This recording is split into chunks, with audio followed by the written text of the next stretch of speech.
Hi there, Sagittarius. Welcome to your weekly reading.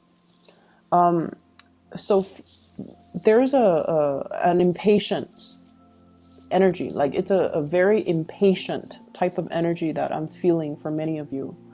And I just want to talk about that first because I feel like it's kind of hindering a lot of areas of your life. Okay, so I want you to be a little bit careful about.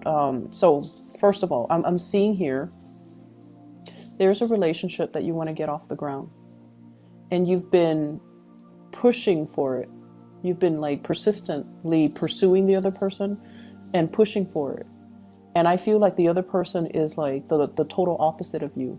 They're very cool, they're very calm, and they're very, very patient. And so I see you, rushing towards them and it's not met with the response that you're hoping for, and then I see you withdraw.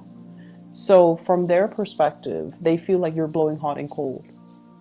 Okay, so they feel like they know that you have the hots for them, like they know that you're interested in them, that you're attracted to them. They can feel it, but then you push too hard, and they don't really know how to respond. And then when it's met with that lack of response that you're hoping for, then you're just like, oh, never mind. You're not interested in me. I'm gonna take my love and go elsewhere. And then you turn around and you go off in a different direction. So they are very thoroughly confused by you. They're very confused. And so I feel like, rather than pushing so far ahead, you kind of have to do a little bit more observing, because I feel like you're dealing with someone whose love language just doesn't really match up with yours. And I feel so horrible just saying that, because that word, love language, what is that? It doesn't register in the Sagittarius psyche. Okay, if we feel passion, we should show it. If we feel excitement, if we're attracted to somebody, we want to be around them all the time. And so what is this love language that people throw around? And it's showing up here with the Two of Cups. The way they show love and the way you show love are not jiving with one another. The person that you're dealing with is like this. They're still, they don't really do anything. They don't really take risk. They're kind of, unfortunately, and I feel bad, but cross watchers, no offense, they can seem a little bit dull and boring. Okay, so I think of this person as someone who's very home oriented. I see them going to a casino probably once every decade, and they go and they observe, but they don't bet on anything. It's someone who's very risk adverse. They admire from afar, but when it comes to taking the necessary actions, all you hear is crickets. So this is somebody that you, for whatever reason, you like. And I'm sure they have really good qualities. They're dependable. They're very loyal. They're very honest, very truthful, good work ethics, so I'm pretty sure there are reasons why you like them. But your energy is like this.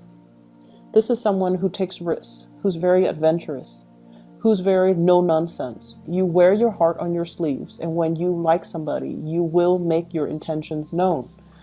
And so just imagine these two people coming together. It's not exactly compatible. And so that's what I mean by, your love language are not really compatible with one another. Whatever you feel, when you feel like you're sending them messages and you feel like, oh, it could only be construed as a specific way, they're not getting it. They feel like you might be a little bit too aggressive, or they might feel like you're being flirtatious and you're like this with everybody, or they might feel like you're just playing around, you're just making fun of them, or you're just taunting them. And then whenever they give you a message and they're like, okay, the Sagittarius has to know how I feel about them, you read it and you're like, I don't even know how to respond to this.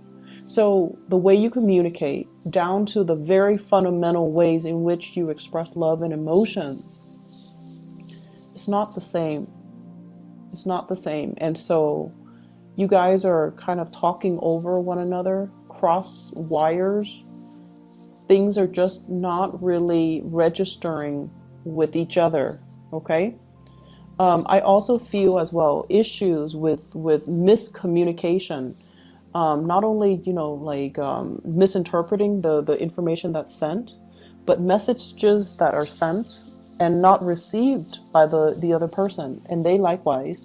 I feel like they sent you some messages and they're waiting for a response, and they don't hear anything from you, and then they're like, what? I thought they liked me. And you do like them. That's the problem. You do like them. But for whatever reason, I feel like it seems like the universe is telling you, have a face-to-face, heart-to-heart conversation.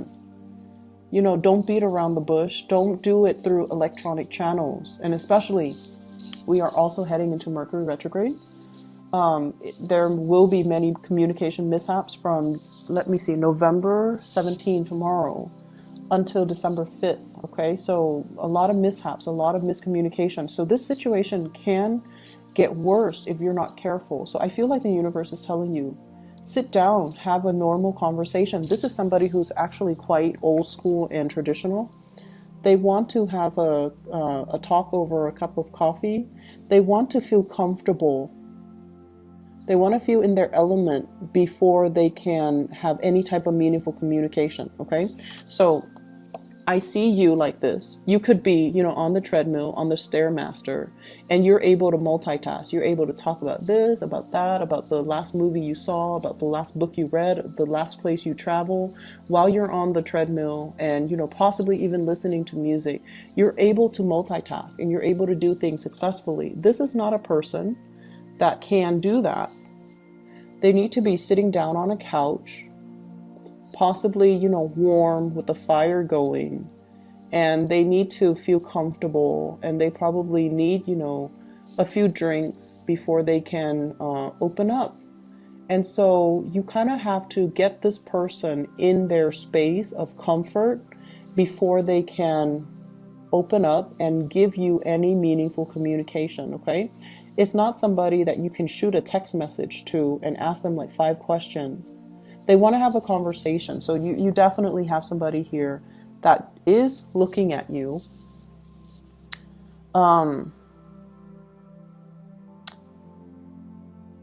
Yeah, I feel like there's interest, okay? There's a lot of interest. And they wish that you could communicate with them more. They feel like you're very busy. You might not have time for them, that you might not have time to be in a relationship even with anybody. And so you have to tone down with the impatience. You have to appear a little bit more grounded, okay? Walk a little bit slower.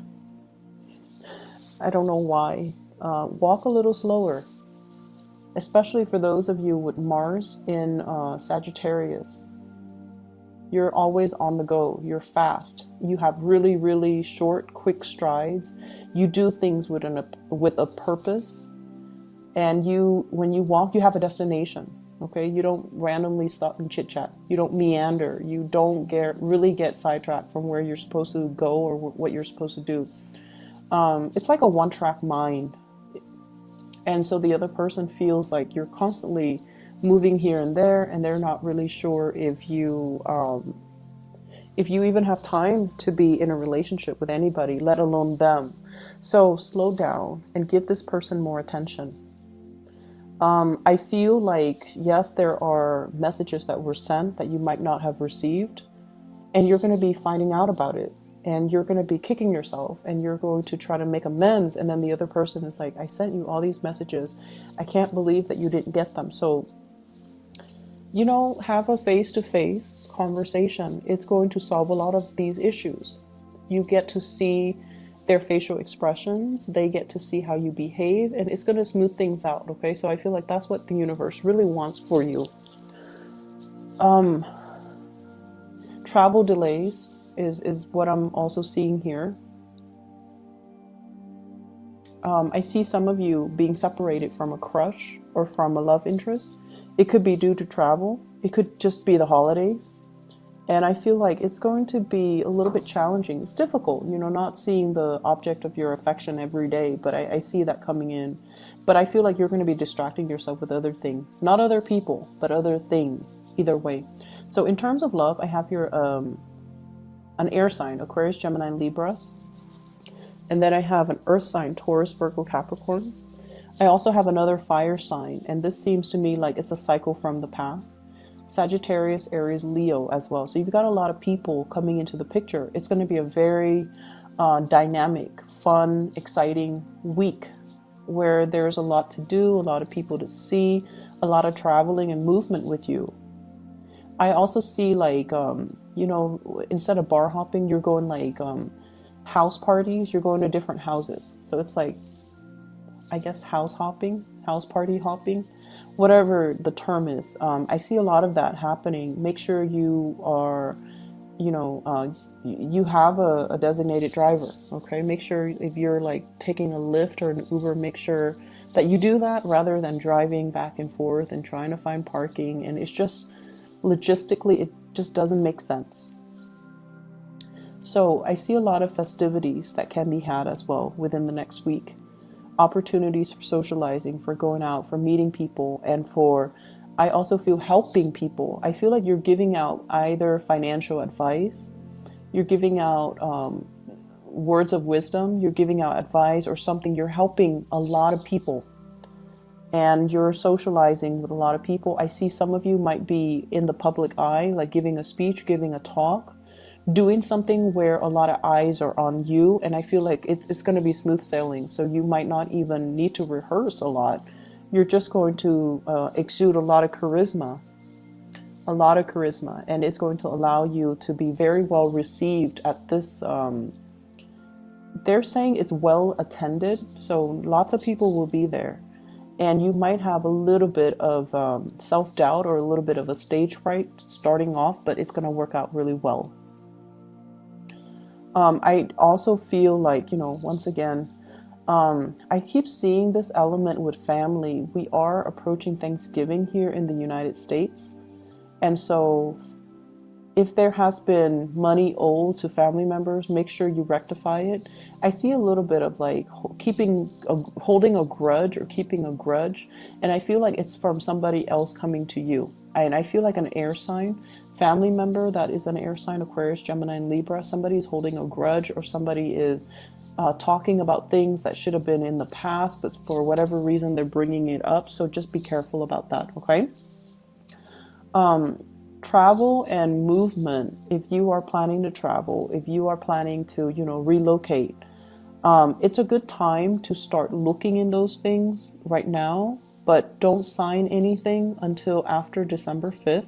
If you have to do it, you have to do it, okay? But I'm saying here, like during Mercury in retrograde, it's not a great time to, you know, sign documents. It's not a great time to bind ourselves in any contracts. Okay, so if you can, try to delay it until after the Mercury retrograde ends.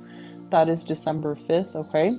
So I hope the reading is helpful for you guys. I do wish you all the best. Once again, I'm sorry for the delay. I'll try to get these out a little bit earlier. That way you have a few overlapping days from this reading and the next reading. I'll try my best, okay? Sagittarius, take care of yourself, and I'll talk to you soon. Bye-bye.